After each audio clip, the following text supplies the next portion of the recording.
Hey everyone, it's Devin. I wanted to do a little bit of media for this week's post here. Kind of use more of that connected classroom technology. I wanted to talk about this week. We're all talking about Wiki Wild Wild West, wikis essentially here.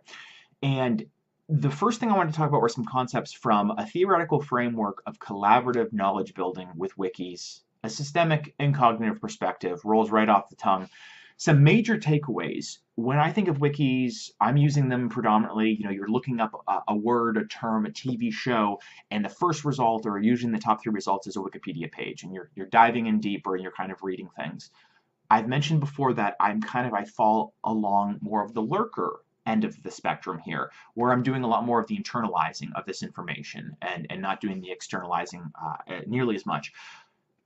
I still think that from the forum posting on websites, not our forum, but just in general, sometimes I still am lukewarm about contributing. Sometimes I get a lot more out of just reading other people's thoughts. Maybe I don't have a strong opinion on it. What really fascinated me and really makes me want to contribute to Wikipedia or just in general more is this idea of the internal and external information, the way our brains process it, and how much we can learn by taking in new knowledge and having that interact with our current knowledge, as well as putting information out there and getting a response and kind of that back and forth, that social cognitive conflict.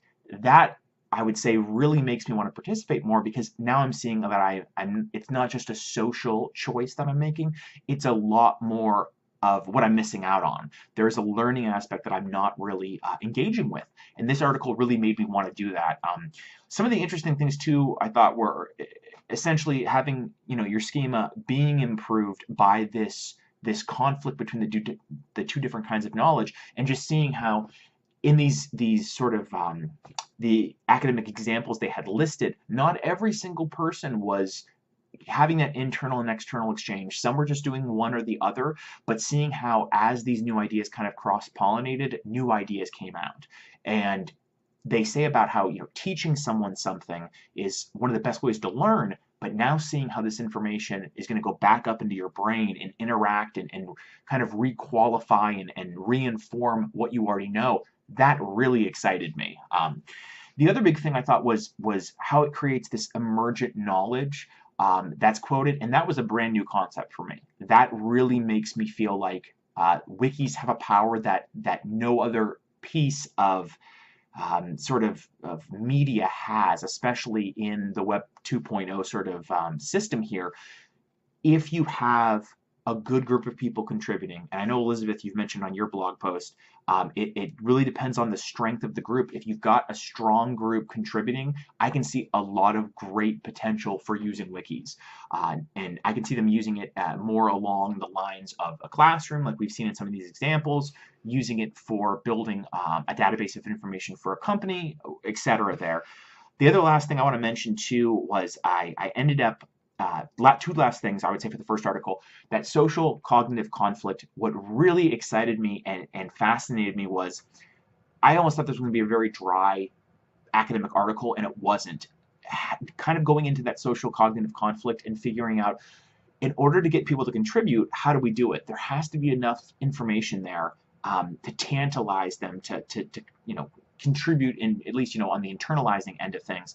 But I really liked how it almost had to be the blanks. There had to be blanks there. There had to be enough spots in an article for someone to feel like they could contribute. And also maybe not have too many experts contributing so that they felt like they could still add something to the conversation there. And how really what they found was there was a line essentially on that bell curve of the maximum amount of that social cognitive conflict, the maximum amount of things to entice someone to post and contribute and be a part of this system here. And that was interesting because, coming from my more of like a lurker mentality, it does make me think, okay, same thing. I'm reading these conversations and I feel like I can't really participate. I'm not an expert. But there are several Wikipedia articles that I've read, and I'm sure many of you have seen as well, where they're very empty, and you think, well, I could definitely add something to that. So one of the things I want you to do is, if for the comments, if you watch this entire long video here, let me know, has there ever been a Wikipedia article that you can remember that you thought, you saw was mostly empty or a stub, and you thought, well, maybe I should contribute, but didn't, and why, essentially. The other thing was in Adrienne Wadowitz's article, I really liked how she views wikis, which aren't just a collaborative, sort of online document here, but a type of writing into history and into the current record, what we value in our world. That really was cool. I like thinking of wikis as less of just this, future of learning, and more as it is a living history. It is something that will, as we've seen most of us looking up things on Wikipedia all the time, a lot of us now, that's almost gospel. You're looking at these Wikipedia articles, you trust them, they've been vetted, and it has become sort of how I use the web to learn new things a lot.